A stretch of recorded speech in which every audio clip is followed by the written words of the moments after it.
A few years ago, a good friend asked me a question. Are there many things in your life you cannot do because you're a little person? At that moment, I had just started my preparations to climb Mount Kilimanjaro. So the question surprised me.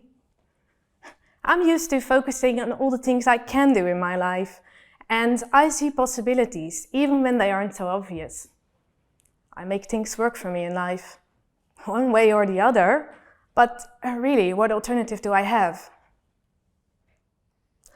When I started answering my friend's question, the list of all the things I couldn't participate in like he could quickly grew. Many sportive activities passed in review, but also buying fitting outfits and getting a drink in places with high cocktail tables or a bar. Of course, I can still get a drink, but collecting the drink itself and not spill half of it by the time it reaches my mouth, that's a challenge. One I happily take though. I joked to my friend that All the Things I Can't would be a brilliant documentary. But I didn't laugh. I felt this deep, dark, uncomfortable sadness.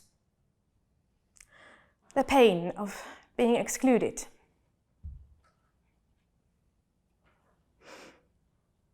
The COVID-19 pandemic got more people a taste of exclusion. The imposed lockdowns have excluded all of us from living life as we knew it. Have you felt lonely during the pandemic? I have, and my friends have expressed anger, fear, anxiety, and grief. And although these emotions provide a common ground for connection to discuss exclusion, COVID-19 is a largely collectively shared experience. It happened to all of us. And in no way it compares to my lifelong exclusion experience, which is a far more lonelier one.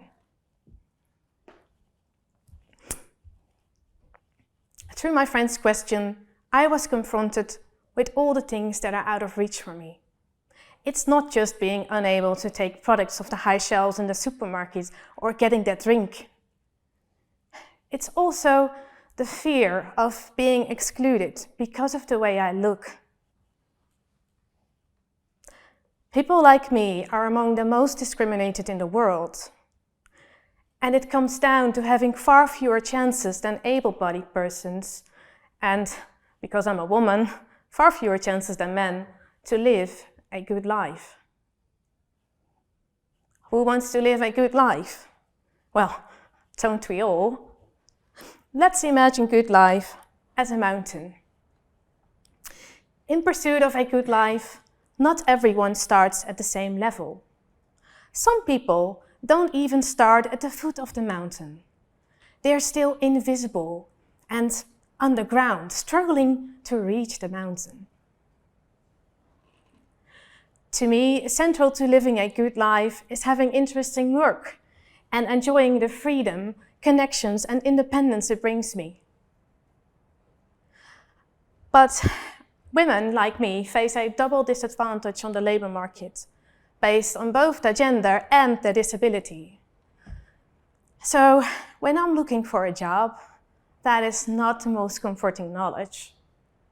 And every time I go out in public or take a stage like today, I must push away this knowledge and my personal life experience in order to be able to stand here with as much confidence as possible. But I'm here because I want to see more people like me on that mountain living a fulfilling life. People that are currently still invisible and in some or more ways disadvantaged. To me, inclusion is about the following question. How do we enable as many people as possible to live a good life? How do we get as many people as possible on that mountain? I have a question for you. Do you know what it takes to become a lawyer in the Netherlands? Well, I've asked this question to a few recruiters and I got an answer. Yeah, I would need an excellent university track record, a traineeship abroad, board experience, membership of a student association, and being young and fit would help me land a job at a large firm. Or so the recruiters told me. Well, I don't think I have to explain that these conditions exclude many people. But they do provide a well-established route for those being able to meet the conditions. I wasn't one of them. With my graduation from law school just days behind me, I remember waiting for an interview at a large firm. While I was sitting there, a group of young attorneys passed me and they all looked the same. Not like me at all. Can you imagine how it made me feel? Of course, there's also diversity among a small group of tall, slim, white, grey-suited people, but the message this picture sent to me wasn't very warm and welcoming. This was 10 years ago, in 2012. When I'm looking for myself being represented today, I notice that people with disabilities are now more visible than 10 years ago. But mainly on social media and maybe a bit in fashion. Speaking of fashion, when I came face to face with a mannequin my size, I felt this very profound feeling of being seen, being thought of, and being acknowledged in my existence. At that moment, the world just became a friendlier place. So how do we achieve workplaces to become equally friendly places?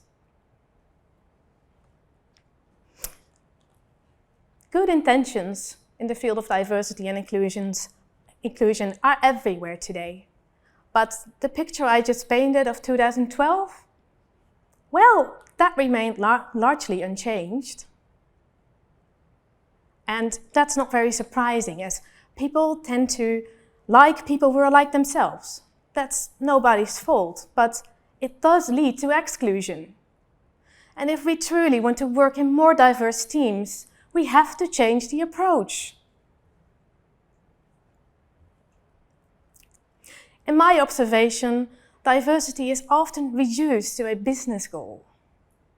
There are beautiful statements decorated with rainbows, and there are internal programs based on numbers, colors, and sexuality. But both the statements and the programs often lack a clear why. And I believe it is essential to have a clear understanding about why diversity matters to you and your organization. So why does it? Why does diversity matter to you? If you are looking for inspiration, you don't have to go far. You have to return home, to yourself, to who you really are, a human. We are part of nature, and we ourselves are the source of variation. No two humans are the same. We are equally unique. It's in our DNA. And every time a cell divides and our DNA code gets copied, copying errors can occur. And these errors create variation. And they are needed for evolution. We exist because of variation. Without variation, evolution stops. Same is for business. Without innovation, the light of your business goes out. I'm sure you remember what happened with Kodak. It's like Darwin said, it's not the strongest or the smartest that survive, but the most adaptable. So, for our own survival and that of your business, you truly want to work with a team with shared values but with different perspectives, working together on whatever your great mission is. You want a great team to scale the mountain. Well, how to find this team? This is where I see people seeking the easy button in the form of technology. Some artificial intelligence solutions promise you to help find qualified and diverse candidates faster and cheaper. Business-wise, this probably sounds like music to your ears. But like Louis Brandeis said, there are no shortcuts in evolution. And artificial intelligence, particularly in this field, is no magic wand. Especially when the AI algorithms are trained with historical data, lacking diversity. So if you were looking for me in those data, you may not be able to find me. Not because I'm hiding, but because I wasn't properly represented in the first place.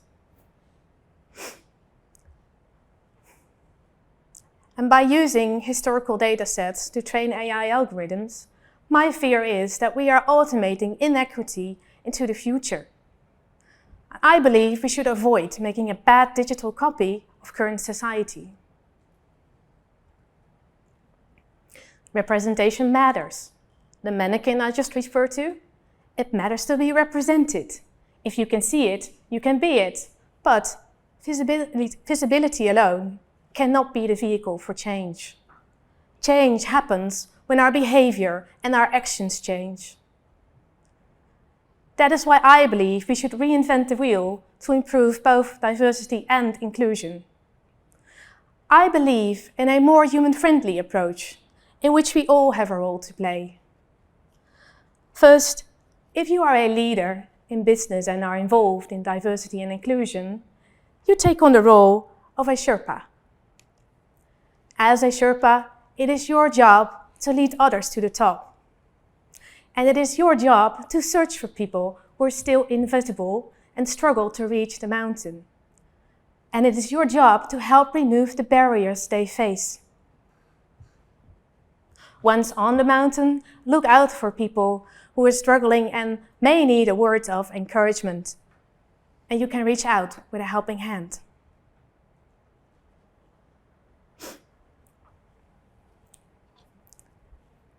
When I was preparing to climb Mount Kilimanjaro, I had this stone designed to place it on its summit. The reason I'm holding it right now is because I never made a summit attempt. Because I realized that I had already climbed a mountain that means so much more to me. I'm standing here today and I'm seen by all of you. And I know I got here despite of discouraging discrimination numbers and despite the fact there was no clear path. I created one together with some Sherpas I've met. And I hope that by sharing my journey, the path for other people like me will be smoother and less lonely.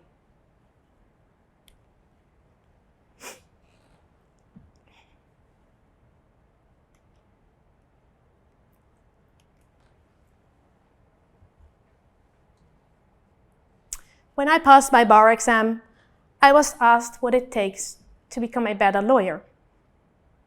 My answer, it takes becoming a better human. My take on this, I personally love to engage with different people. It takes me on adventures in different worlds and never fails to surprise and energize me. I can fully endorse this saying that variety is the spice of life. Abraham Lincoln once said, "I don't like that man. I must get to know him better."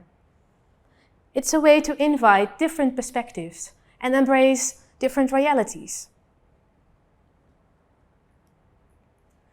The perception that divides you from her is a lie. For some reason, you never asked why. This is not a black and white world. You can't afford to believe in your side. This is not a black and white world. To be alive, I say the colors must swirl. And I believe that maybe today, we will all get to appreciate. Yes, we will all get to appreciate the beauty of grey.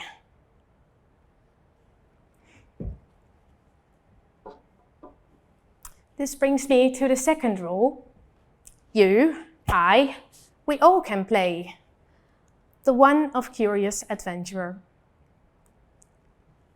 Of course, you have to invest time and effort and have the courage to embrace the uncomfortable. But as a curious adventurer, I invite you to engage in conversations with people you would normally not talk to or even feel resistant to talk to. And ask them what is important to them to live a good life. You can start today and turn this into a habit enriching your life. You'll be making the effort diversity and inclusion need. And you'll be helping all of us to be seen and heard. Thank you.